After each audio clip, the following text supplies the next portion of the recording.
some insights that I had. I wanted to check them with him to see what he thought. And one of the things he said that really struck me was he said, this religion is always new. It's a really rejuvenating, refreshing tradition. There's always things you're going to discover about it that you didn't know before. You know, one of the verses in the Quran about increasing faith, there's a khilaf amongst the Maturidi and the Ash'ari about faith increasing and decreasing. But there was a resolution, which is that what we believe in increases. So the more you find out about the religion, the more you actually believe in it. But so Abu Hanifa thought that faith itself was fixed. You either believed or you didn't. But the amount that you believed in is what the Quran is referring to when it talks about the increase of faith. Zadatuhum, these ayahs, iman, they increase, the ayahs made them increase in faith because there were new ayahs that they believed in. So there was a increase in what they believed in, but not the actual belief. So that was one opinion. The dominant opinion was no, that faith actually increases. And I think all of us experience that. There are times when our faith is very, it just feels very strong and high, and then there's other times it's the valleys and the peaks of just life, of going through life. So you have low times and then you have high times, and faith seems to sometimes follow those patterns. Subhanallah, amazing, Sheikh. Subhanallah. So I just, in case anyone isn't or didn't know, Shaykh Hamza recently did an amazing event for Zaytuna College on Tuesday where you talked about the Prophet ﷺ in being foreshadowed, I guess, or spoken about in different sacred texts of different major world religions. I've had people reach out ever since I've told you, waiting and eager to see that video because it hasn't been posted up. Right. But mashallah, we do have some good news, right? That we are going to broadcast it again, inshallah. I just wanted to let everybody know. That was probably one of the, and I've heard you speak countless times, but one of the most amazing talks I've ever sat through. It was really brilliant on so many levels, so much research you did, mashallah, and really a lot of people I felt would grow in their faith because these are things we're not taught, or we're just simply people don't know, mashallah. So you were able to really elucidate for us that other faith traditions have also mentioned very clear signs that indicate the Prophet's arrival. And so we have that's something that I really encourage everyone to look into. Zaytuna will be posting the information soon, but if you missed it, please tune in now, because I'm really curious if this Hindu person, or who was formerly a Hindu. Well, yeah, Hinduism, is a religion that unfortunately the Muslims often dismiss it because of the idolatry that I think a lot of Muslims perceive in it. But the early Muslims actually had great regard for Hinduism. If you look at Al-Biruni, I have his book, it's a really interesting book on Ajaibu Hind, it's one of the names, is The Wonders of India. And so he actually learned Sanskrit, he sat with the Pandits, he learned the Upanishads, and he divided the Hindus into the educated and the uneducated. He said the educated were monotheists that had Tawheed. And then you Subhanallah. had like Prince Muhammad Dara Shikoh, who was the son of Shah Jahan, who built the Taj Mahal in 17th century. And he was a brilliant scholar, even though he was a prince, and he actually led armies, but he was actually a brilliant scholar. He had learned several languages. He knew Arabic, Persian, Sanskrit. He learned Sanskrit. He studied again with the Pandits, and he considered the Upanishads to be like profound philosophical doctrines on Tawheed, and believed that the Muslims actually could benefit in their understanding of Tawheed from reading them. So, Muslims traditionally just saw these religions very often as prophetic, but sometimes so far off from their original prophets that they became distorted. That's how they often viewed it.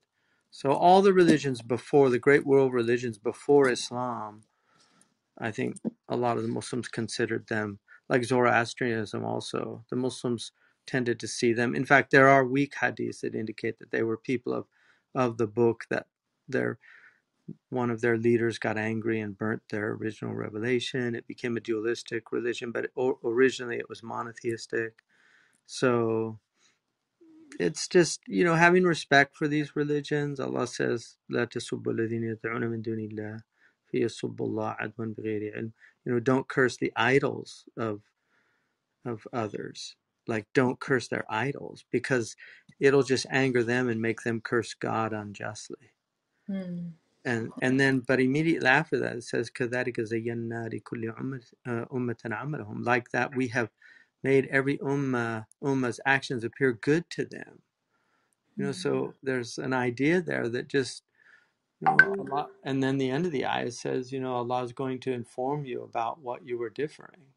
So there's this kind of postponement, a deferment of judgment that Muslims are called to about religious diversity in the world. Even though we assert abrogation, that the Prophet ﷺ is the only prophet for all of humanity. Like all previous prophets, even Christ, alayhi salam, who says, "I was only sent to the lost sheep of the tribe of Israel," and he actually really rebukes the Canaanite woman who asks for his prayer.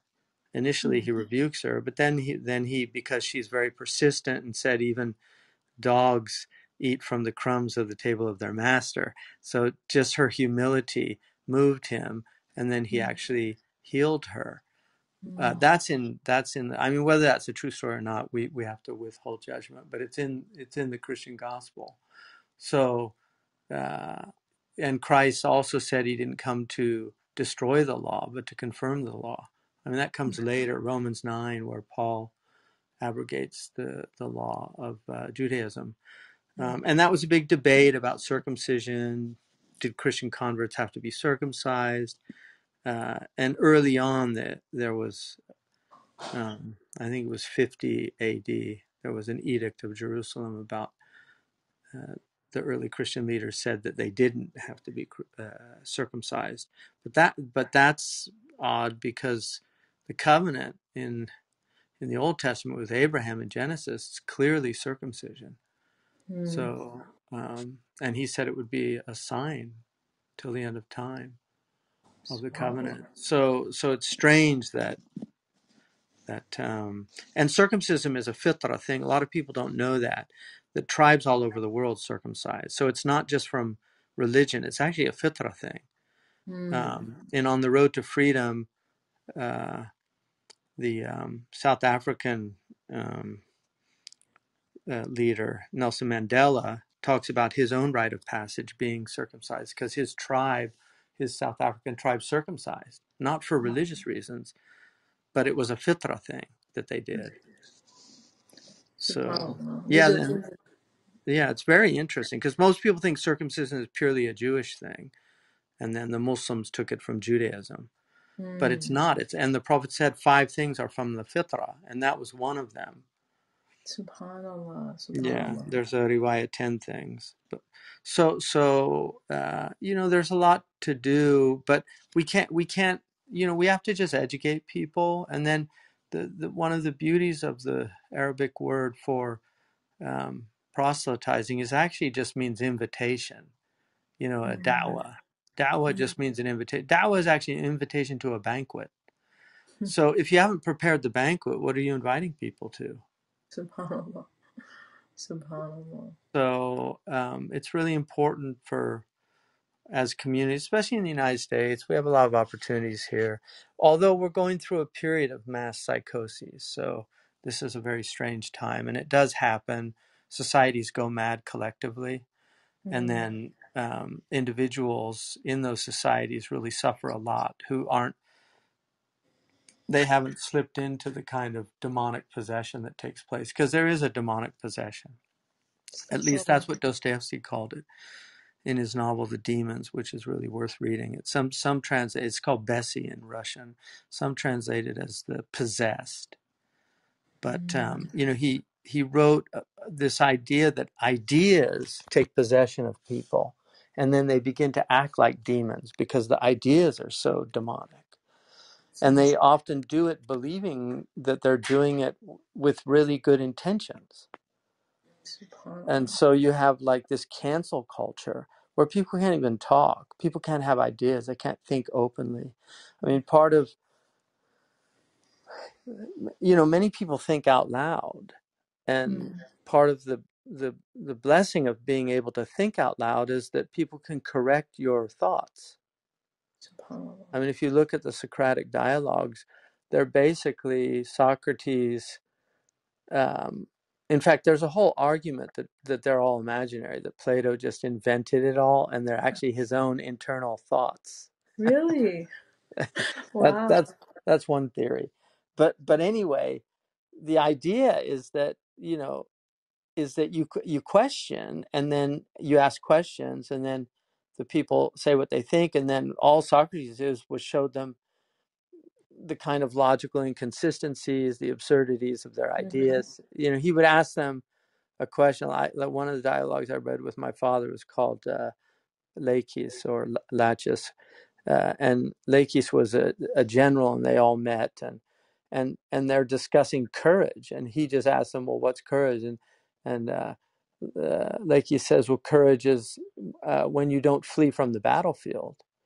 And Socrates says, "Well, there's people that display courage while fleeing from the battlefield.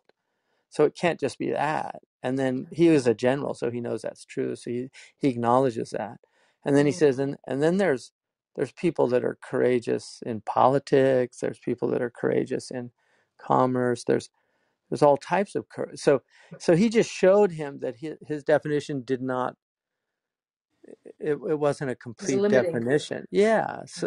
So thinking out loud is really important, because you can be mistaken about something, but if somebody just cancels you, right? They haven't changed your mind, have they? No, Yeah, exactly. it's I just mean, silent. they've just silenced you, and so in fact it just makes you more angry. And as it goes, convince a man against his will, he's of the same opinion still. So it's not, you haven't won the argument, and blood is no argument, as Shakespeare pointed out. You can kill your opponent, but that doesn't mean you won the argument. You just silenced the arguer, but the argument still stands. So there's all these things, like we can talk about. Why can't we talk about transgenderism? Why can't we talk about uh, body dysmorphia without having to be canceled? Why can't I question, is this really a healthy thing? Why are the rates of it going up? Why suddenly are all these teen girls?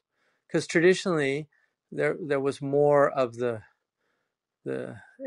first of all, traditionally it happened at a much later age than that early period. It's usually people happens in their 20s and 30s. But why are we getting all these young people? Well, part of it is that the culture is promoting it. Exactly. So when I was a kid, the way you rebelled was like you became a hippie. Like people, I'm that old, but people do, they tune. What do they say? Turn on, tune in, turn on, and drop out. That was one of the mantras of a Harvard professor who dropped out of Harvard, Timothy Leary, who was a follower of Aleister Crowley. Oh, And so yeah, he actually said he was continuing Crowley's work. And one of the things that Crowley wrote a book um, in the turn of the 19th to the 20th century. He wrote a book called The Book of the Law, and in that book he said the time is coming soon when people will be able to choose their gender, because wow. he saw it as something demonic, like, you know, in an inversion. He saw it like, why should we be forced to be what we're born into? Like, that's just, we should be free to choose. So you know, so for instance, in Sharia, there's something, الشارع متشوف للحرية. We actually have a قاعدة فقهية that says that the lawgiver is promotes freedom. Mm. So Islamic law is actually to free people from their worst appetites, from their, you know, from being a slave to their egos, from being a slave to their genitals and their stomach, from all these things, but also physical freedom. So it encouraged freeing the slave. Mm. But the Sharia is pro freedom. But who defines what freedom is? And is licentiousness freedom? Is Mm-hmm. what is freedom? And so when you have a culture that says, I'm free to do whatever I want, is that Mm. real freedom? Because is what you want good for you? Right. Because you can want things that are very dangerous for you or very harmful. So there's a lot of people that want fentanyl right now, and they're out looking for it. But is that something that's, you know, should we encourage that type of freedom? You know, Mm. there's people that want, you know, a homosexual relationship, but it's actually harmful physically. The Mm. male on male, anyway, it's a harmful relationship, and that's medical fact. That's not. When I worked as a RN, I worked for a gastroenterologist, and there was something, you can Google this and you'll see it. It's called gay bowel syndrome. But the gay lobby got that removed from the textbooks. Wow.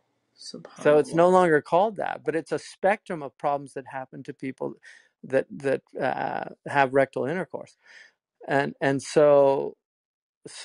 it's the same for heterosexual rectal intercourse as well. It's as bad as what they call MSM, you know, men Right. who have sex with men. So these are things that we should be able to at least question and not be canceled for questioning. Like, is this good to encourage, to promote lifestyles that actually can be harmful for a person? Subhanallah. Is it good? Like, if you say to me, well, nothing's wrong with it. Well, is it wrong to harm yourself? Mm. Like, is that wrong? And you can say no. Like, if you're a skeptical relativist, Right. you can say no. It's, I can do whatever I want to myself. But really, do we really believe that?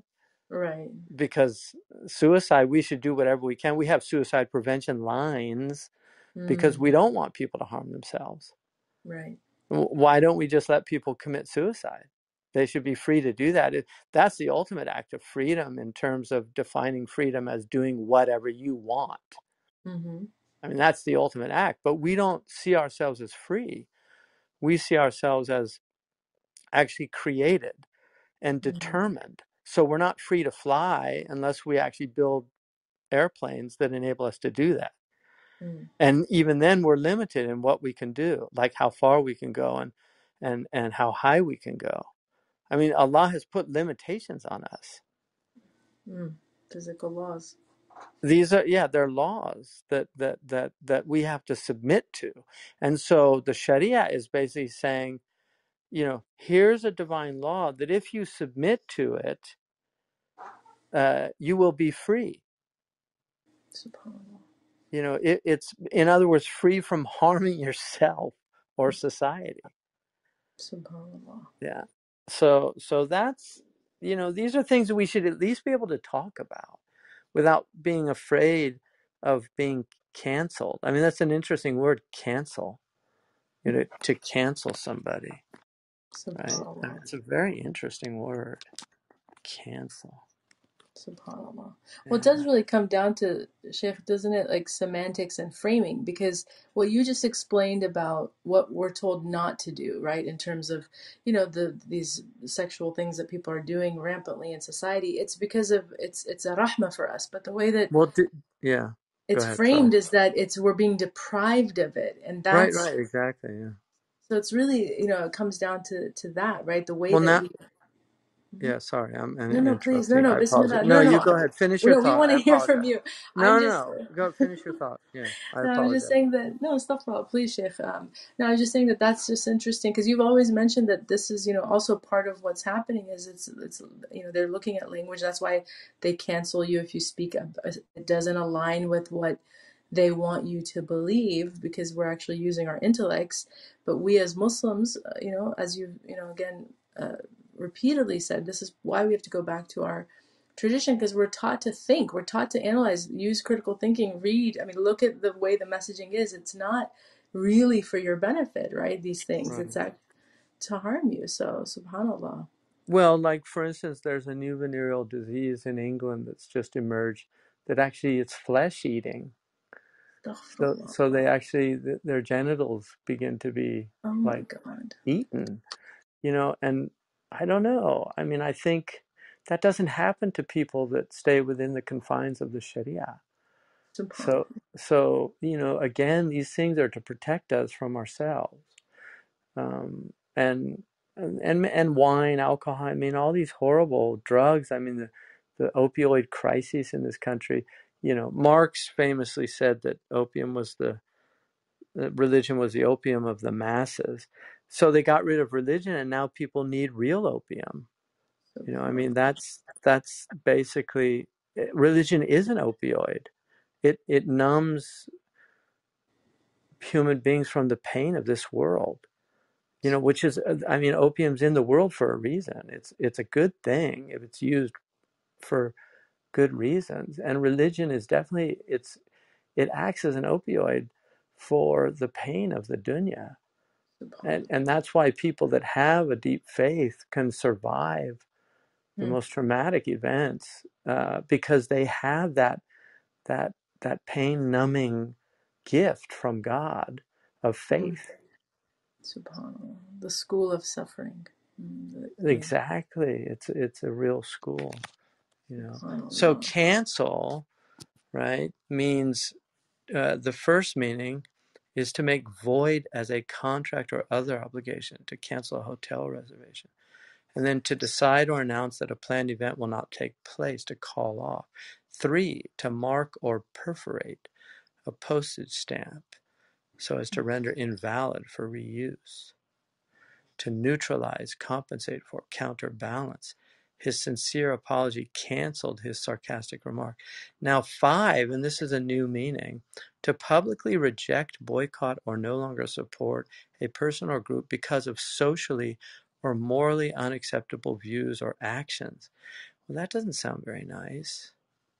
Subhanallah. I mean, it's very interesting. Like to to cancel, like you're going to cancel Abrahamic people because they don't, their religion tells them that certain things are morally wrong, and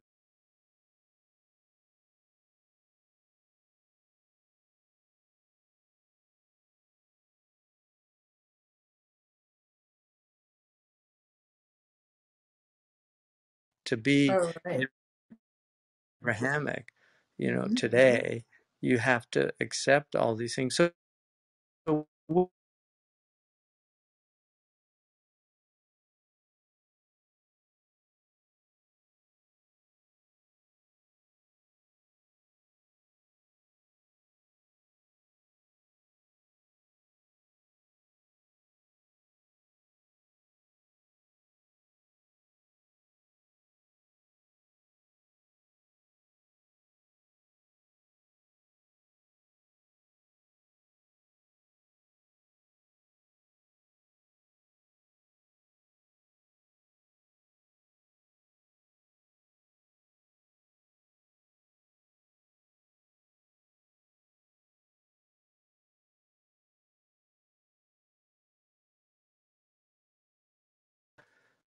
these things happen are the weakest people. The Because children. it's actually religion that protects the weakest people.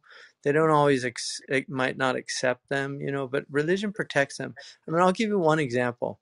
Muslims have transvestites. I mean, there's transvestites in Pakistan, India, Mauritania. I don't know if people are aware of that, but in Mauritania they have these mukhannathun. They're like these men who dress in women's clothes. They go to weddings and they're like entertainers and things. Nobody would think of killing them or, I think it's very interesting because Muslim cultures were actually much more just, the Mauritanians have a nice saying about weird people, somebody who's really quirky or bizarre. They just say makhluk. He's like, he's makhluk, he's Allah's creation. Subhanallah. That's beautiful. I mean, it's all out there, Allah's creation is out there, and just having compassion for people that are in tribulation. But this idea to normalize, to make mental illness a human right, to normalize mental illness and to make it as if you're mentally ill, to think something's wrong with that mental illness. That's a problem. And it's not fair to the people that are mentally ill. Right. Because if I went into, just getting back to the transgender thing, if I went into a doctor, his office, and told him, my digits are really bothering me, I want to cut them off, Right. my fingers. He's going to say, you're not well, you need to see a psychiatrist, you don't want to cut your fingers off. But somebody can go in and say, I have these breasts, I don't feel like I should have breasts, I want them cut off. And they'll actually schedule a surgery for you. Or I want my genitals cut off. They'll schedule a surgery for you. I mean, I don't know. That doesn't seem like a healthy thing. And then the other thing about it is that people,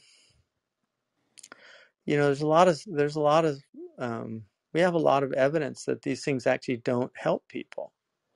And then you have a whole big pharma is ready to provide all the really expensive, lifelong hormonal drugs that you're going to need to maintain your transition. I mean, don't forget, big pharma they have a horse in the race. Sure. Subhanallah. A lifelong So people, customer. yeah, lifelong customer, because they love chronic illnesses.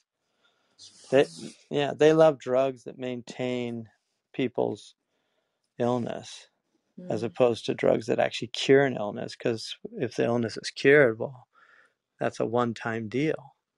Subhanallah. And aren't they redefining things, right? Because they took all of these things out of the the DSM, right? Where it was at one point considered mental illness, but they're just chipping away at anything that fits, their agenda, and redefining these things, and then they're all working together. Right. That's something Orwell addresses in 1984, just about the redefining terms. So words take on new meanings. Right. Yeah. And then other words become meaningless. Like racist has no meaning anymore. Racist used to actually mean something. Now it's just a term of abuse. Right. Yeah. You just call anybody you don't like a racist. In the same way, all terms of abuse are impossible to define, because they wouldn't work as a term of abuse if you could define them. Subhanallah. So So if they're you call weaponized. somebody stupid, it doesn't mean it. It's not addressing their IQ, which is what the term used to mean. Right. Right? It's not, because you could some genius could run you off on the road and you stupid idiot. But he's got an IQ of 200 and teaches physics at UC Berkeley or something. So he's not clearly not stupid, but as a term of abuse, it was effective at the moment. Right. But it can't have a definition. Subhanallah. So they've taken all these words that meant something and just used them to They're just terms weaponize them. of, like bigot is a term of Yeah. abuse. Racist is a term of abuse. Sexist. Right. turf is a term of abuse, Subhanallah. you know. And then also just, are we limited by one aspect of our being? Because, and also it denies growth and evolution. So you have people that might have grown up racist, but actually come to reject it because they see the wrongfulness of it. And yet, Right. somebody tweeted something 20 years ago, Mm-hmm. if there were tweets, I don't know, but 10 years ago, and then you cancel them now. Well, maybe they don't adhere to those views anymore. Maybe it was just something they did that in a moment of stupidity. Subhanallah. But no, so this is just a kind of mob violence and mass psychosis that's overtaken a large segment. Maybe not even that large. They're just so vociferous that all the normal people feel shamed into obeisance. They don't feel, because people aren't standing up for them, and they themselves. Most people don't like to ruffle feathers. Right. So a lot of it is just simply the squeaky wheel gets the grease. The loudest people, they shout down all the other voices of reason and sanity. So, but I think we should all be able to speak freely, and then have. I mean, the whole premise of our civilization is that it's civil. If you lose civility, like we wait in line. If you go to, in many countries, there's no lines. You just have to fight to get to the door, right? It's true or not true. I mean, I've No, seen it's that in true. many places. Whereas here we have this idea, you wait in line because the person that got there earlier has more right to be where they are. Right. So to cut the line is to not recognize that that person had merit by getting there before you. Subhanallah. And so in discourse, the same is true. If our civilization is premised on civil discourse, that we have to be able to discuss things intelligently and civilly, and not simply shout the other person down. So when you had this poor man, what was his name? Douglas, there's a film documentary called Free Speech Apocalypse, where this guy Douglas Wilson, I think his name is, he's a Christian apologist who went to a university in Indiana to talk about Abrahamic sexuality, and from a quote unquote traditional perspective. And for an hour, they just shouted him down, saying, "Hate speech is not free speech." So instead of actually listening to his argument and then having a rebuttal to his argument, they just simply shut it down, which comes from a critical theorist named Marcuse, who wrote a very influential essay back in the 19s. I think he wrote it in the 60s, called Repressive Tolerance. And he was somebody who had survived the Nazis. He fled Nazi Germany in the 30s, came to New York, was ensconced in Columbia University with the Frankfurt School. And he wrote this essay arguing that you can't tolerate hate speech because that's what they did with the Nazis, and one thing leads to another, and before you know it, you have these evil people taking over. And so that's where that comes from, that idea of hate speech is free speech. But part of the problem with that is who defines what hate speech is. Right. And then it also goes against the Western tradition, which is that free speech is a sacred right, and sacred in terms of their secularity, and that it's better to let bad ideas be aired, because if you suppress them, they make them more dangerous. Right. So they call it the disinfectant of fresh air. Just let the ideas out in the open. Because Because if it goes underground, that's when it's really dangerous. Exactly. And with the internet, it's even more dangerous because they can meet either on the dark web or even on the open web. And that's where a lot of the neo-Nazi recruitment is. But if you actually look at the ideas are, they don't hold water. Supremacist ideas don't really hold water. Right. Yeah. Which is why they were ultimately defeated wherever they've shown up. I mean, Islam defeated them 1400 years ago. It's amazing. Like the Prophet ﷺ just completely destroyed arguments of supremacy. The only supremacy is in virtue. A virtuous man is better than a vicious man. And that's something anybody can earn. SubhanAllah. It's not an accidental. Yeah, it's earned, it's acquired. I mean, you can have people that are naturally virtuous, but virtue is acquired. It's a habit that's practiced. SubhanAllah. Amazing. Is there any? I'll take a few questions if you All want. right, yeah. If anybody has any questions, this is the time. We're very honored again to have Shaykh Hamza with us here. Alhamdulillah. So go ahead and raise your hand. And I've mentioned this before. If you don't have a profile picture, you're not. We don't know who you are. We don't know. Nothing identifiable. I will not bring you up. So please make sure you have that. So Bismillah. We have two people here. Assalamu alaikum, Brother Hassan. How are you? Welcome to the stage.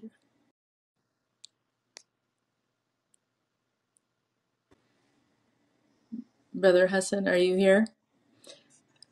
Okay, and maybe he changed his mind. Or no. Okay, I don't know if you're having connection issues, but you were first in the queue. Did you have a question for Sheikh Hamza? Yes, Assalamu alaikum. I was having connection issues. This clubhouse is very glitchy. Firstly, very honored to be on the stage and to be asked to be able to ask this question. Jazakallah khair, and Allah elevate all of you, inshallah. Sheikh Hamza, what you just said at the end in this narrative that you placed for us was very, very interesting. And I just wanted to get your thoughts about how do we start to have the communication about the different genders and our gender roles within the Muslim community. And I say this just today, this morning, I was having this discussion with one of the women in my family, and they were saying that they were having a difficulty with their deen because the way they're learning the religion or the rhetoric that they receive about the religion is through a male's perspective, and it seems that men have a control over men's bodies, women's bodies, and women's sexuality, and there's not enough literature. My initial reaction and understanding was that is that this person doesn't have a well. I think for all of us, there's more education that's required because I'm sure there is a lot of more literature out there. But with that said, um, the general discussion that's being placed on Muslim communities is that we receive a certain type of rhetoric and a certain lens. How do we go about having these discussions, a more mature discussions, deeper discussions about religion, especially for those of us who are trying to create Muslim families, Muslim futures, and having more Muslim generations, as it were, and that believe in Allah subhanahu wa ta'ala, put Allah and His Prophet in the center of things. Jazakallah khair. Bismillah ar-Rahman ar-Rahim. Well, I mean, first of all, these are questions that have arisen as a result of a certain zeitgeist, this global spirit that's emerged in the 20th century, late 20th century, especially from the 60s forward, and then increasingly now into the 21st century. So people are caught up in that zeitgeist. So from that perspective, if you adopt certain ideologies and methodologies of viewing the world, then you're going to look at the world through those lenses. And some of them, they're very clever, I mean, undeniably. So, for instance, if you look at the world through queer theory makes an argument that that gender is essentially socially constructed. So there's nothing natural or biological about gender. Sex is biological. So you can have X and XY chromosomes. You can have genitalia that's either male or female. But gender itself is what they would view as a performative exercise, that you're enculturated into behaving like a girl. You're given gender-specific toys.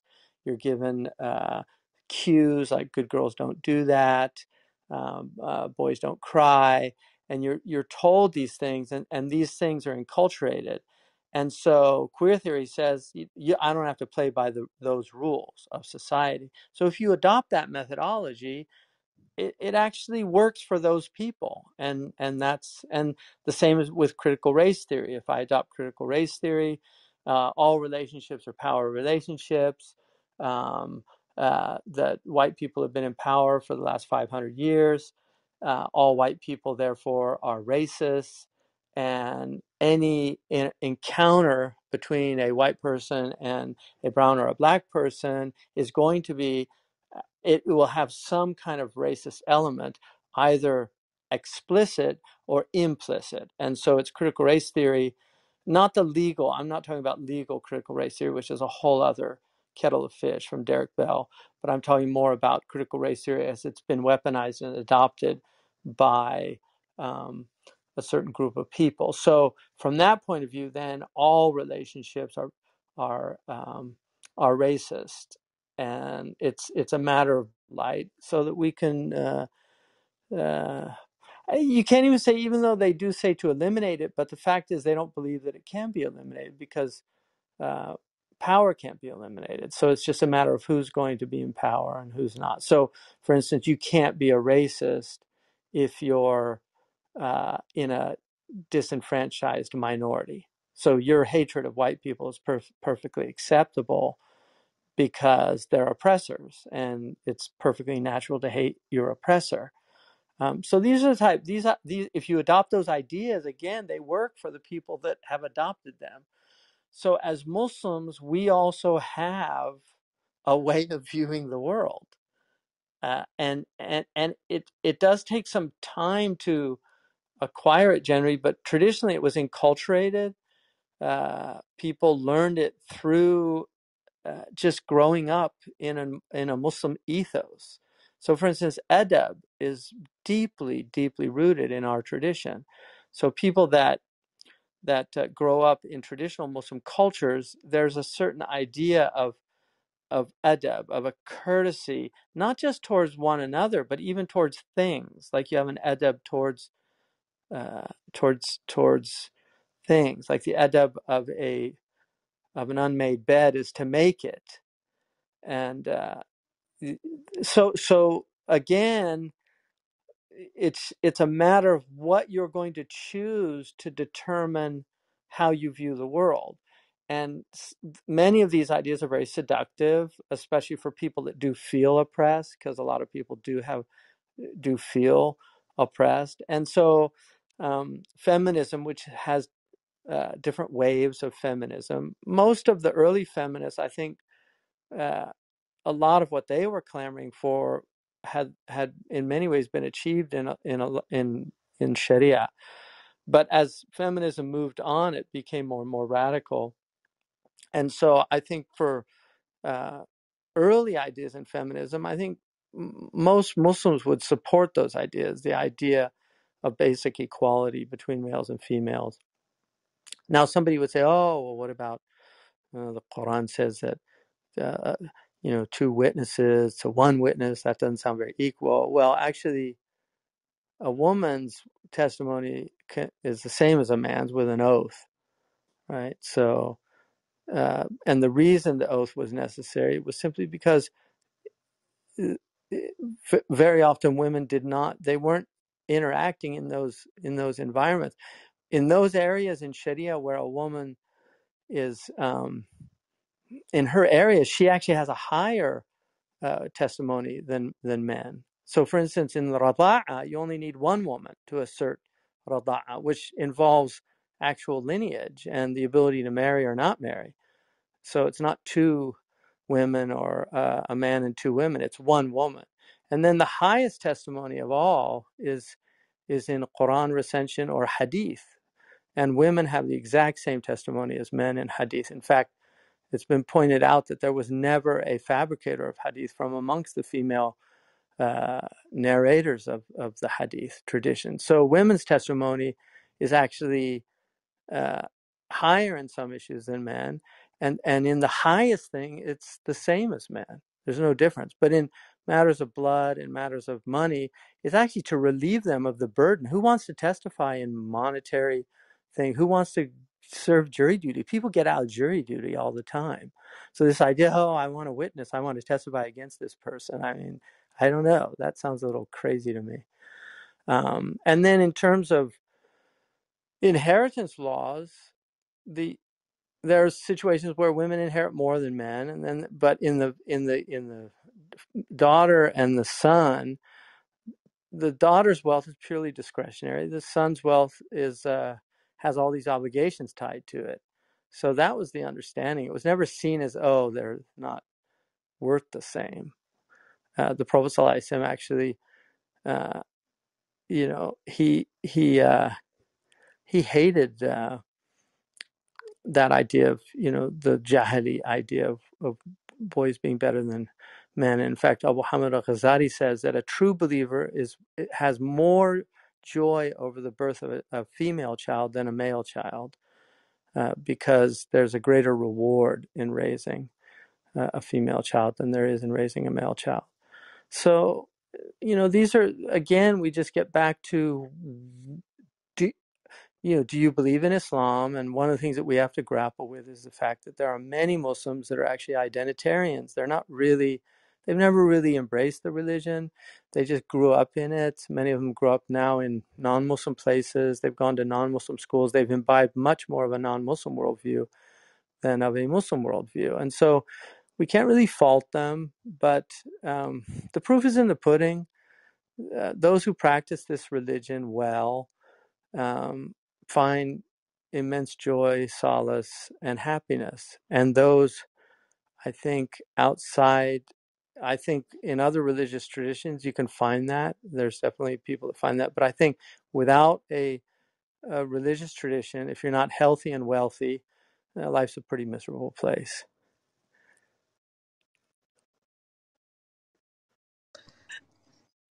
SubhanAllah. Brother Hassan, did you have any follow-up comment or question for sure? Well, thank you very much. I think if there is one follow-up question without taking much more time is, how do we then, Sheikh Hamza, the world is what it is at the moment, and in the acute sense, it is very difficult to navigate, not just with these rhetorics, but how many people have been, including probably myself as well, with the type of education I've received. How do we then, in the acute sense, then take this on and then put those things right, and bring this into our lives? Because just in the case of, for example, trying to get married and then maintain marriage, and is has become such a difficult conversation, let alone difficult act. How do we then take those baby steps, I guess? Well, I mean, in the end of the day, the Quran says, "عليكم أنفسكم لا يضركم من ضل إذا اهتديتم." You have to take care of your own souls, and it won't harm you those who have gone astray, as long as you're guided.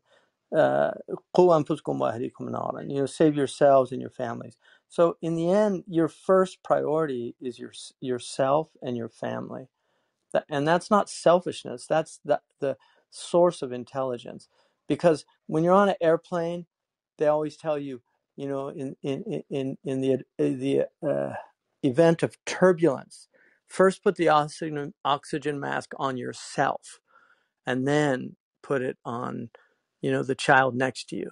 Because if you're not saved, how are you going to save other people or help other people? So that's not a selfish type of attitude. It's a really intelligent spiritual attitude, that if I'm not well, how can I help other people get well? And then to recognize, one of the problems with just being human is that we all have limited intelligence, all of us. I mean, we're just not that smart as individuals. we tend to be smarter in groups, with shura bainahum, like to actually discuss things in groups. That's why cancel culture is so dangerous, because it actually, when you allow people to speak, they can correct their mistakes. And I've seen this many times. Like I've had what I thought was a great idea, and I presented it to like a board that I'm on, or a group of people I'm working with, and then they point out all the things that I didn't see that are wrong with it. So it's always good to have that idea of just, we need each other to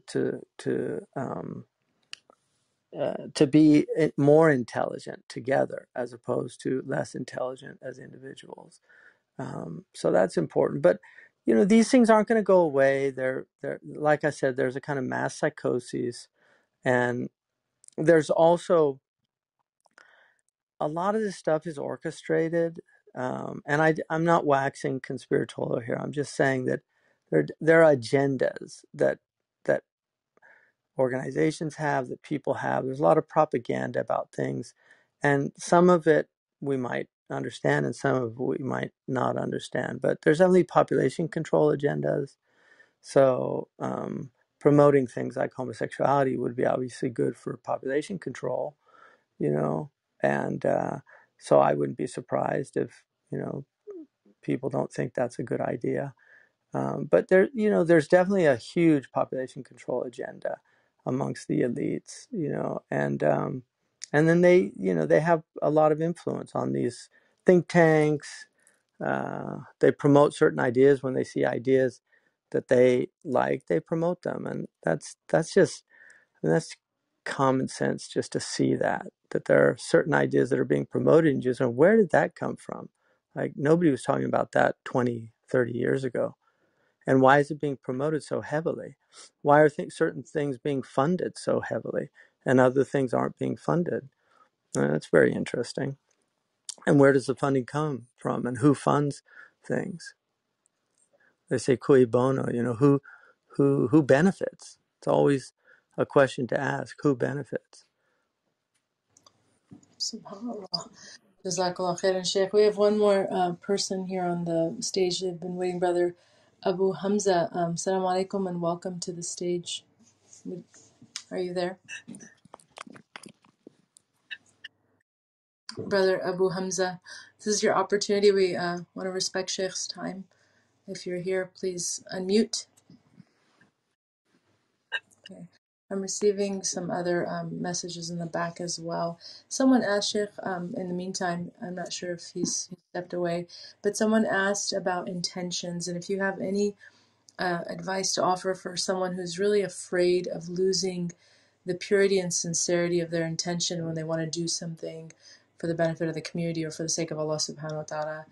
Anything to offer in terms of rectifying one's intentions?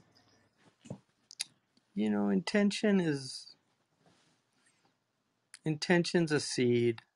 The same root for seed is the same root for intention. Noah is seed and Niyyah is intention. So they're related linguistically. And your initial intention might not be the intention that it might evolve or change. Imam al-Ghazali famously said, I learned knowledge for other than the sake of Allah, but knowledge refused to be for other than the sake of Allah. He was studying because he needed a place to sleep and food. But over time his niyyah changed. So I think being aware of, just reflecting, self-examination. I wouldn't obsess too much about it, because that can be dangerous and you end up getting a lot of waswasa about your niyyah. So, everybody loves praise. It's a human problem. Our Prophet ﷺ is called Muhammad because Allah praised him, but everybody wants to feel like they've done something worthwhile and that it's recognized in the eyes of others. But you have to evolve out of that to start recognizing, one, that people's praise is actually quite hollow. And it's like these people that great performers that go back to their hotel room feeling very empty after I mean, a lot of these people, the road kills them. They end up dying on the road, committing suicide or drinking themselves to death. So obviously they get more praise than anybody from the world, and it doesn't seem to fulfill them. And then they have to grow old. A lot of these actresses, you have to feel sorry for them. They just have to grow old when everybody wanted to be like them when they were young and beautiful, and then they grow old and they do all this horrible plastic surgery, and very oftentimes it gets botched, and then you see them and you're just like, I can't believe that person. What happened to them? So, but if you just accept dunya the way it is and just accept that Allah has written into the dunya all of these things to, in essence, really to drive us away from the dunya to Allah, then you kind of find a peace in everything. And it takes time over time, but you get less interested in what people think about you and more interested in what you think about yourself and what Allah thinks about you. Like, you have to have a good opinion of yourself in the end of the day. Like, have I lived a good life? Did I do things that were worthwhile? Did I waste in Erickson's, he's got those, the challenges, the developmental challenges, which he saw as, a crisis. The first one was trust versus mistrust, right? So the child will either trust their caregiver, or if they're neglected, then they learn mistrust. So they have that early trauma that's going to affect them on the next crisis. But the last one is integrity versus despair. Have you lived a life of integrity? And do you feel good about how you spent your life? Or do you slip into this despair of, my God, I just squandered this amazing opportunity that, I mean, just even if you were a pure materialist, the odds of this planet being here in the universe is this, that life should exist here and that you came into existence, and all the parents that had to survive early childhood illnesses, plagues, wars, death, accidents, just for centuries, millennia, for you to come into the world. So for you to be here, it took millions of people to bring you into existence. Here you are. And what are you going to do with it? SubhanAllah. Amazing. We have Shaykh, I'm sorry, two more people on the stage. Let's see if Abu Hamza is here. If you are, brother, please limit. I'm going to ask each of you to limit your questions to under a minute, please, just to, again, maximize our time with Shaykh. So if you're here, brother Abu Hamza, you've unmuted, so I think you're there. Go ahead and take the mic, inshallah. Assalamu alaikum warahmatullah. Jazakumullah khairan, Ustaz Hussein. May Allah subhanahu wa ta'ala bless you for being a bridge and a road for Shaykhina to join us. And Shaykh, Jazakallah khairan, may Allah subhanahu wa ta'ala illuminate your path in the hereafter as you have helped with us. Man lam yashkurin nas lam yashkurillah. So Jazakallah khairan for that. Yeah. In our current days, we are kind of moving in towards the story of Lut alayhi salam, as Allah subhanahu wa ta'ala mentioned in the Quran. And I find it really interesting how they canceled him too. So is there any lessons that we can draw from the story of Lut alayhi salam, from your learnings, that we can benefit from today and apply it immediately, inshallah? Well, one of them is that Lut actually cared about the people. Like, he didn't want to see them destroyed. He wanted to see them rectified. And he said, Inni li'amrikum min al-qalin. I don't like what you're doing. He didn't say, I don't like you. He actually said, I don't like what you're doing.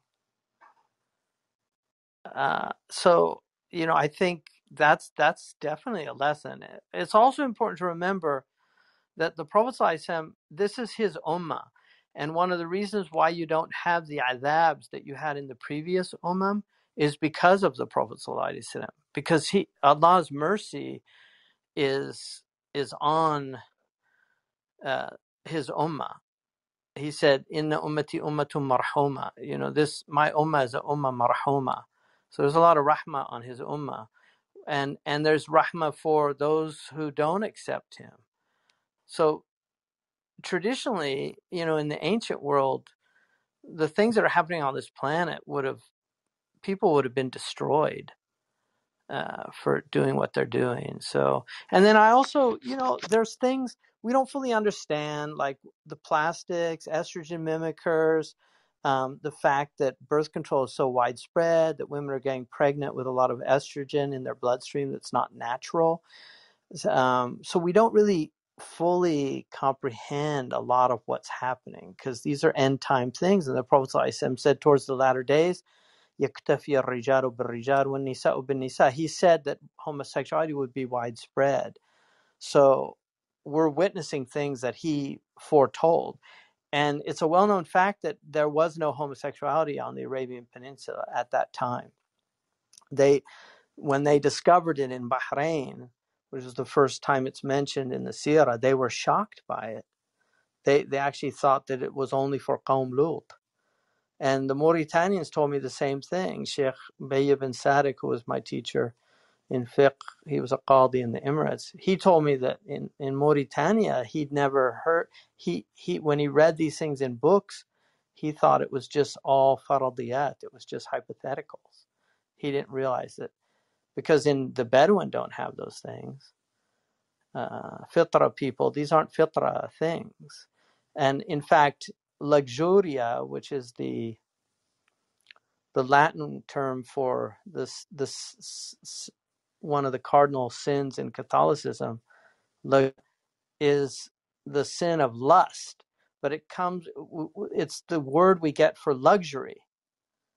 And so these things emerge in profoundly extravagant people. And one of the things the Quran says is that he calls them a people of musrifun, that they're people of israf, of extravagance. So these are things that really go with extremely extravagant lifestyles, and you don't find them in more primitive cultures where. And the dual-natured people, you've always had those people. Like some Native American peoples had these dual-natured people. The mukhannath is in the Sharia as well. So there's people that do have, male, female. They're called mushkil also. And Sharia is very merciful, but they have to choose. They generally tell them they should choose the side that's dominant. But we are a binary tradition. You cannot be non-binary in Islam. So this idea of like, I'm a non-binary Muslim, it's oxymoronic. And the reason for that is, I can prove that directly from the Quran, because in the Quran, if you look at the chapter of Shura, there's a chapter called it's the 42nd chapter called Shura, which is mutual consultation. There's a verse in there that most people quote the second half of the verse. They don't quote the first half, but the verse says, "Fatiru samawati wal ard," the originator of the heavens and the earth. جعل لكم من أنفسكم أزواجا ومن الأنعام أزواجا يذرأكم فيه. So it says that he's the originator of the heavens and the earth, and created from you your mates. So he created from you your azwaj, and the zawj is an opposite. So from the male, the female, right? So he created from you your mates, which are the opposites. يذرأكم فيه. He created you in izdiwajiyah. The damir is aid ala azwaj. So he created you in binaries. And that's a perfectly acceptable translation for that. He created you in binaries. And then, right after that, same ayah, he says, "Laysa kamithlihi shay, wa huwa as-sami'ul basir." There's nothing like God. In other words, he's non-binary. So to claim that you're non-binary is to say that you're God, because God's the only non-binary. There's in Surah Yasin, where Allah says, Subhana alladhi khalaqa al-azwaja kullaha mimma tunbit al-ard wa min anfusihim mimma la ya'lamun. Glory be to the one who created everything in pairs, in binaries. He created from yourselves, from themselves binaries, and from things they don't even know. So even in the atomic world, it's all created in binaries. So the whole world is binary. And opposites are everything. There's a whole book written by a great Moroccan scholar on that the entire cosmology of the universe is binaries. And Levi Strauss, who is a structuralist, because a lot of these people now, they're post-structuralists, they're anti-structuralists. So the structuralist, Levi Strauss, said that civilization is based on binaries. And that's something that Derrida recognized. And he took it back to Plato, and that basically they saw it as a negative thing, because in binaries, there's always going to be a dominant and diminished, night and day, hot, cold, wet, dry, up, down, male, female, rich, poor, that those are all the...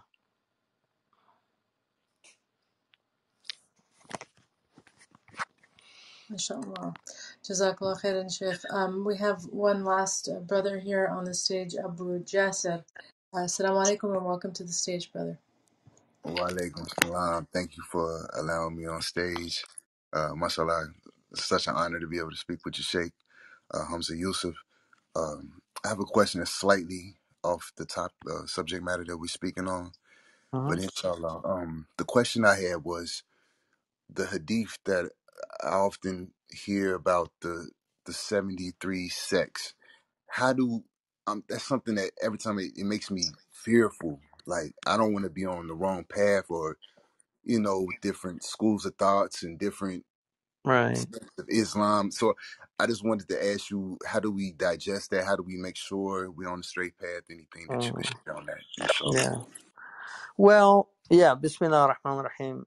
That's actually a really good question, because we should all be concerned about that.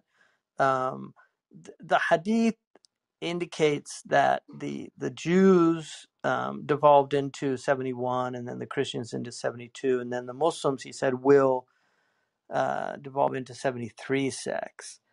So the term is firqa. It's like you split off, firaq, you split off. Some of the ulama actually identified 73, and so there's actually, like Shahrastani says, there's 20 different sects from the Shia, there's 20 different sects from the Khawarij, and so they actually give a detailed breakdown of the sects. And so basically, the hadith indicates all of them are in the fire except for one, which is al-firqatun najiyah, the rightly guided sect. So that's one riwayah. There's a weak riwayah that says, that they're saved. So how did Muslims kind of deal with that? Well, I think I feel like our religion solved this problem by having a really, really important concept of adab al-ikhtilaf. That there's this comportment, or just a kind of civil discourse of disagreement, and a kind of fallibilism of just recognizing, I believe I'm rightly guided, but I could be wrong, and just having a kind of humility. And this is something, like, we should believe what we're doing is the right thing. And so traditionally, those Muslims, they basically, the scholars said that in the Sunni tradition, because we split into these two major divisions of Shia and Sunni, and then the Shia have, they have 5ers, 7ers, 12ers. So the Ithna Ashari are the dominant ones, the Ismaili are the 7ers, the Zaydi are the 5ers. And so there's different sects within those. So they have a different alternative narrative, if there might be some Shia on here. Traditionally, the Muslims, al-Bukhari relates Shia narrators in his book. Traditionally, certain Shia books were studied in the Sunni madrasas. The Shia certainly study the Sunni books. So if you go to a Sunni madrasa, a Shia hawza, they study the Alfiya of Ibn Malik and grammar. They study usul books from the Muslim. The later tended to more have their own, but traditionally though they really did study like Al-Ghazali and others. So the Sunnis, however, which were the dominant group in the Islamic tradition, they recognize people differ on things, and you're going to have different interpretations for the very same words. And if the Prophet ﷺ did not specifically clarify for us what it was, then if it's a sound interpretation, even if I think it's not the correct one, but if it's a sound one, then I can't really condemn it. And so they really had this idea of just not condemning differences of opinions if the opinions were sound within sound methodologies. And the example I use, which is a really nice one, I think, is, and it's used in a lot of the usuli books, there's 12 different ways that min in Arabic, the partitive, the preposition min works. So there's literally 12 different ways you can use min, which generally means from. So you can use it like as a min al-bayan, which is just to clarify what you're talking about. So like the Quran says, وَنُنَزِّلُ مِنَ الْقُرْآنِ مَا هُوَ شِفَاء. We reveal from min al-Quran what is a shifa. That min there is generally considered bayan. In other words, it literally means وَنُنَزِّلُ الْقُرْآنَ شِفَاءً لِلنَّاسِ. We reveal the Quran as a shifa. So but then there's min of ibtida, like I ataytu min Mecca, I came from Mecca. There's a partitive min, like akaltu min al khubz. So there's all these different ways you can use min. So in the hadith, when min is used, sometimes they differ. So for instance, in the hadith in Ibn Majah, which is related, the Prophet ﷺ said, whoever fasts Ramadan, وَأَتْبَعُهُ بِسِتٍ مِّن شَوَّالٍ, and follows it with 6 days from Shawwal, it's as if he fasted the whole كأنه صام الدهر كله. So it's as if he fasted the whole year. So Imam Malik said that min is a partitive min. It means it has to be from Shawwal. Min Shawwal, like akaltu min al-khubz, I ate from the bread, a part of the bread. Imam Shafi'i said no, it's an initiative min. So starting from Shawwal and going till the next Ramadan. So as long as you fast 6 days during the year, then you got the reward of that hadith.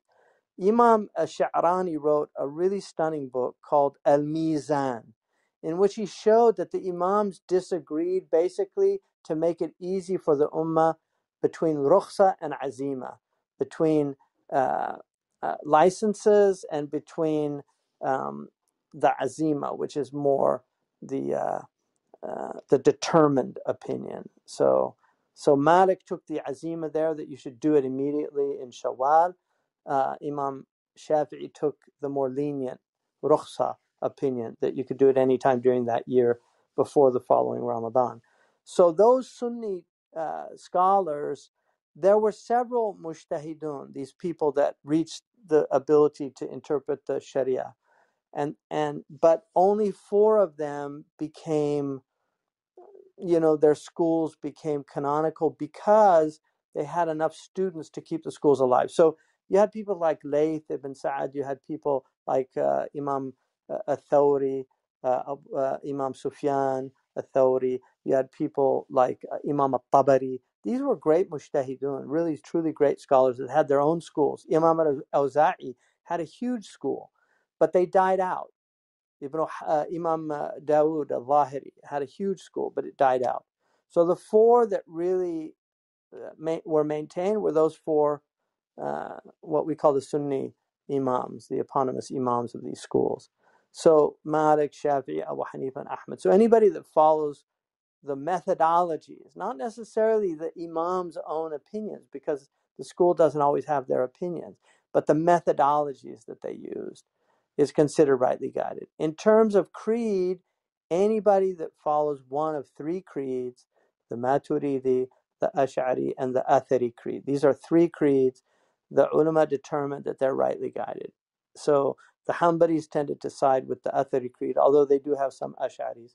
The Hanafis tended to have the Maturidi creed from Abu Mansur al-Maturidi, 4th century scholar from Central Asia. And then the Malikis and the Shafi'is tended to, not always, but by and large, they were Ash'ari, although some early Malikis were not. They were Athari. Some of the great Malikis were Atharis, like Ibn Abd al-Barr, who's called Hafiz al-Maghrib. So the Malikis have both Athari and Ash'ari in them. So, and then in terms of spiritual practice, the tariq has come later, not the chains, but the actual codification of these kind of turuq and things. But and they're a mixed bag. Some of them have real problems in them, and other ones were very solid. But generally, they saw that Imam al-Junayd, his tradition was a sound tradition of tasawwuf, and so tasawwuf, which is really the psychology and ethics of the Islamic tradition, that was rightly guided. And so anybody that followed those three aspects of the religion, Iman, Islam, and Ihsan, and followed the rightly guided Imams in those three, they were rightly guided. And if they deviated from those, then they weren't. But I think a lot, to me personally, I just feel like, this is a very confusing age, and I think Allah, I think, will be more generous with the people of this time because things have become so confusing, inshallah. Um, but we should take that hadith very seriously and hope that we are in, the firqa najiyah, but not kind of be real harsh and judgmental on other people because we deem them as not being in there. And then I signed on to the Amman Accord, which recognized 8 schools that we should not anathematize or consider outside of Islam.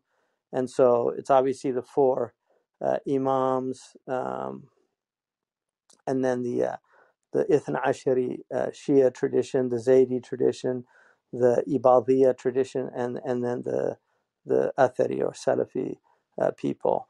Those 8, inshallah, will hopefully, bi'idhnillah, be able to, as long as they, obviously there's certain rawafid that are very extreme that curse Sahaba and, things like that. That's a different, but the more moderate ones that view Imam Ali should have been the first caliph, but he wasn't, and like the Zaydi people have that view.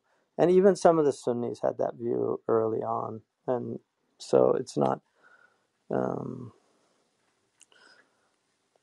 is that it was a little long-winded, but I hope it was useful. Alhamdulillah, Jazakallah Khair. So can we assume? Well, not assume. Is it more correct to assume, or is it more correct to say that the majority will be rightly guided versus I a think small so. minority? Yeah, exactly. The Prophet ﷺ, he said, "Alaykum bil jama'a, yadullah ma'al jama'a." Many hadiths indicate that the group, and he said, "La tajtami' ummati ala dalala." There's some weakness in some of these traditions, but that basically the group. He said, "Alaykum bis sawad al-alam." Follow the majority of my ummah. And the majority, I think, follow this kind of orthodox tradition. The minority groups, the sects tend to be minority sects. And so, yeah, I think I feel much more comfortable with the dominant group and the imams of the dominant group because they seem rightly guided. So that's where I stand. So, yeah, I agree with you on that one. Alhamdulillah, Jazakallah Khair. Thank you so much for taking my. Well, yeah, inshallah. MashaAllah, Sheikh. I have so many people in the back channel. This is like the chat feature here on Clubhouse asking questions, but I definitely want to be respectful of your time. You've been Yeah, so generous.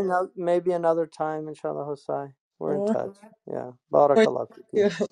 May Allah bless Alhamdulillah. you. Thank you so much for honoring us. It's Wa been iyaakum, inshallah. Take care. Assalamu alaikum. Wa alaikum salam wa rahmatullahi wa barakatuh. Wow. Wow, mashallah. After Sheikh joins us, it's so hard to continue with anything because there's so much to process. So I'm sure everyone here, I just really want to digest everything that was just shared. So many great wisdoms. And thank you for the very thoughtful questions from Brother Abu Jasser and Abu Hamza. And I think there was another brother too. I don't know where he is now, but alhamdulillah, thank you for all of the questioners. And I'm sorry for those who raised your hands or messaged me in the back channel. We just have to be mindful of the time here, and also try to stay on topic as much as we can. So some of the questions that I received in the back channel were a bit off topic, and I didn't want to go into too many different directions, but I do think alhamdulillah it was a very powerful session, and alhamdulillah that these wonderful gifts happen, especially in this month of Rabi al-Awwal. I just want to remind everyone, in case you don't know, in the beginning of our session here, we were wrapping up the appendix 2 of purification of the heart, where we were talking about Ramadan, and then that led to a discussion on the nafs, and just really being aware of the fact that we are up against these demonic forces and to be vigilant over the different inroads to the spiritual heart. So we took a bit of a segue, well, not really, because the topic was very much related, but I played an audio clip of Shaykh Hamza's sacred text message podcast episode called God Won, WON, Satan Zero. And this is available on all the streaming services. I've had several people asking again, what is the name of the podcast? They wanted to listen to it. So the best thing to do is to go to sandala.org, have a YouTube page, but also the website itself. You can find basically everything.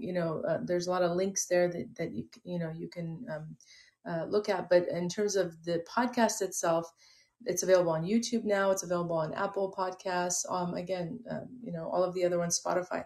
So you can find those links on Sandala, or you can just go to these streaming services and find it. But the episode that we listened to today, which very much related to what we discussed about, again, shaitan and assuming responsibility, right? Being responsible for ourselves, our choices, using the gift of intellect that Allah subhanahu wa ta'ala has blessed us with, and really thinking about things on a critical level.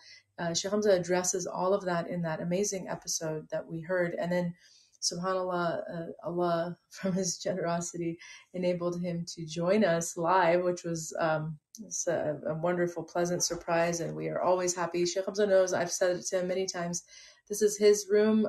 I created it with the intention of really trying to, again, offer to whoever's out there, whoever's willing to join us and listen, an opportunity to learn from his teachings, because I've personally been impacted by his teachings for over 20 years. Alhamdulillah, have felt just the transformative powers of what he's taught us. And so I know I'm not the only one. We know this; it's a fact. But just to have the opportunity to come together, to read the material together, to listen, and use these mediums in a healthy way. I've said it before, but a lot of social media is very toxic, very dangerous, I think, for the spiritual heart. But Clubhouse is unique in that we're not bombarded with images, ads, videos, all of these other things that can be so distracting for us. And it actually does, in a way, force us to engage in an intellectual way, hopefully. And so we're here doing that. And alhamdulillah, Allah, again, out of his generosity, enables our Shaykh to come and join us when he can. And he was so generous. I mean, we went over, someone asked me on private, like, how long was he here for? Well over an hour. And for someone as busy as him, that is truly an amazing gift. So please, make dua for him, make dua for his family, inshallah, that Allah subhanahu wa ta'ala protects him and preserves him. And also make dua for Zaytuna College. And that this is our college, as he always reminds us, that this is really for the Muslim Ummah, for the community, and we should support it. And so currently they have a campaign called the 12,000 Strong campaign. If you're not a donor, a monthly donor, please do consider becoming one. There are so many incentives as to why, but primarily, of course, to support the college, to support the work that they're doing, so that these teachings, what we just benefited from, can reach others. The students there, the hope is that they will go back to their communities after receiving this education, this liberal arts education, which is so necessary in order to combat the toxic things that we're seeing, all of the things that we discussed in the course of this conversation that are really affecting our community, affecting our youth. We need to have a counter to that. And this is where, alhamdulillah, the efforts of Zaytuna College is really important, because education, there's a crisis of knowledge. And so to have an institution dedicated to teaching our tradition, according to the tradition and not from anyone else's lens or perspective is huge. And then we have to, again, support the college. So the 12,000 strong campaign is happening right now. Also, we mentioned it actually at the very beginning when Shaykh Hamza joined. Mashallah, he shared with us that there was a brother, a Hindu, who is now, alhamdulillah, moved to take his shahada, who was, who contacted him because he wants to take his shahada. And so I inquired about whether or not he had maybe listened to this past Tuesday's event on Zaytuna College, where Shaykh Hamza, he not a week from today, where he shared with us how the Prophet ﷺ was actually mentioned in many of the great world religions, and he took us through this beautiful. It was, I don't know how many of you have again watched that live. It was one of the best and most enlightening programs I've ever seen, just in terms of really seeing who our Prophet ﷺ is, and how historically, even before Islam, how, subhanAllah, he was already mentioned.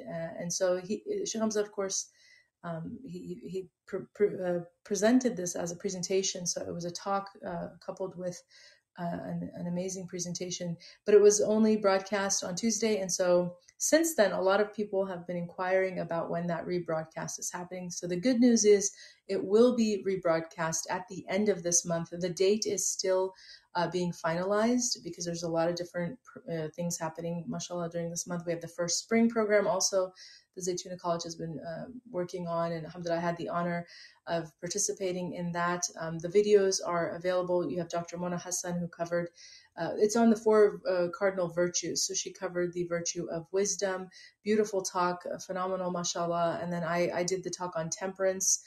Dr. Ali Attai will be doing the one on courage, and then Dr. Abdullah Hamid Ali, he will be doing the one on justice, which are the 4 cardinal virtues. So please tune into these programs, share them, and this is how we support our teachers. It's one thing to benefit from their knowledge and make dua for them, but it's another thing to look at what they are also invested in.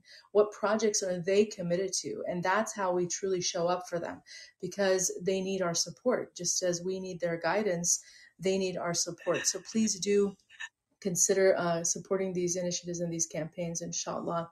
And as I said, just make dua. And then as far as, alhamdulillah, this class, again, I've had many people different messaging me in the background, just asking about, the course or this class that we're doing, and what's to come. So as I mentioned, we're almost at the end of the book. We're at Appendix 2, and maybe in the next few weeks, because we're taking kind of our time covering this, I don't necessarily want to rush it. But when we do finish, inshallah, my niyyah, and inshallah, with again Shaykh Hamza's permission and blessing, is to just keep doing these classes as often as I'm able to on a weekly basis, hopefully. Because look at this, I mean, mashallah, just in this past hour or two, almost actually 3 hours, we had close to 300 people at one point in this room. So which is amazing. But this is what this teaching can do, inshallah. It can reach homes and hearts throughout the world. And that's really what my intention is to try to get more and more people to know this text, because this is medicine. This is how we heal ourselves, and we also protect ourselves and protect our children, which are really the main targets. As Shaykh Hamza said, these demonic forces, they're going after the most vulnerable, which often does include, the youth, our children, because they're the ones who can be easily manipulated. And so we have to know this tradition. We have to know this amazing science of tazkiyah and what our teachers have left for us, so that we can take the medicine for ourselves and then teach it to our our families, inshallah, and protect our community. So my hope is to continue these classes. So if you're coming into this for the first time, maybe today this is your first session ever, well, Mubarak for you because you chose to come on a really amazing day. But the good news is hopefully we'll have more of these sessions to come, and we'll continue the conversation. And inshallah, Shaykh Hamza will join us whenever he is able to. And we, of course, always that invitation will remain open forever, inshallah. But we have, we're doing Purification of the Heart on Tuesdays. On Thursdays, we do Agenda to Change Our Condition, which is a complementary book to this. And it really is about affecting change and how we can do that at different levels, depending on where we are, practical steps and things that we can do. So that class is also coming to an end as well. But same thing, inshallah, the niyyah is to continue these sessions weekly at the same times. Hopefully, maybe there will be some changes. We'll look at that in the future. But do follow the club so that you are aware of the sessions. And someone was also asking, how do we know like when Shaykh Hamza is speaking? So if you're new to the club, please remember there's a few things you can do. You can certainly follow the club, which I would advise. You can follow myself as well and hit the bell icon, and then absolutely follow Shaykh Hamza. He left the room, but hopefully you caught his profile and you followed him. But when you follow someone, there's another little bell icon that's very important to click on, because that will tell you anytime that they join a stage. It doesn't have to be necessarily this stage, but anytime a speaker goes on a stage and they're speaking, you will get a notification. And you're going to have to look at your own settings. Some people have it set to automatically, that they would get alerted. Other people, there's a couple more steps that you have to take. But the point is you can do that. And then the other thing is, just as a personal request, if inshallah and when, bi'idhnillah, we have Shaykh join us again, please do ping people.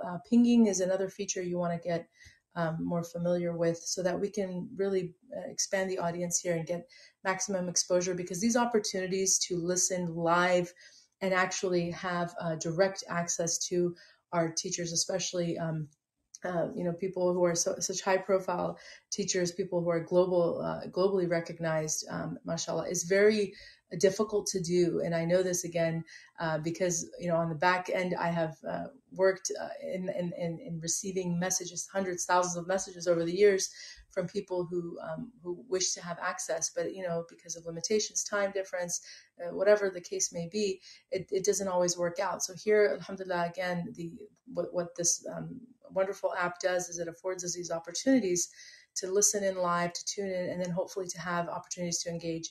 So if you didn't get a chance to directly communicate, please don't get disheartened. Inshallah, Shaykh Hamza will join us again. And if you're here, we'll happily try to extend a Q&A and allow for more interaction as we had today, inshallah. So with that said, I want to thank again everyone for being here. Jazakumullah khairan for your support, continued support. And inshallah, we are still going to continue the section on Ramadan next week when we come back on Tuesday. This is a lengthy appendix, and for good reason. He covers all of the diseases that we talked about in the course, but from the perspective of Ramadan and how Ramadan can help us to overcome those diseases. So you can, of course, always read ahead of time, but we will continue the discussion, inshallah, on Tuesday. And then on Thursday, bi'idhnillah, we will also continue with Agenda to Change Our Condition. That's 4:00 Pacific Standard Time. So thank you again, everyone. May Allah bless each and every one of you, your families, your homes, your loved ones. Inshallah, may Allah keep you safe. And then if you had any other follow-up questions, feel free to use the back channel here or on Instagram, inshallah, and we will see you next time. We'll go ahead and close out in dua. بسم الله الرحمن الرحيم والعصر إن الإنسان لفي خسر إلا الذين آمنوا وعملوا الصالحات وتواصوا بالحق وتواصوا بالصبر سبحانك اللهم وبحمدك أشهد أن لا إله إلا أنت نستغفرك ونتوب إليك اللهم صل وسلم وبارك على سيدنا ومولانا وحبيبنا محمد صلى الله عليه وسلم وعلى آله وصحبه وسلم تسليما كثيرا سبحان ربك رب العزة أما يصفون وسلام على المرسلين والحمد لله رب العالمين. الحمد لله. جزاكم الله خيرا.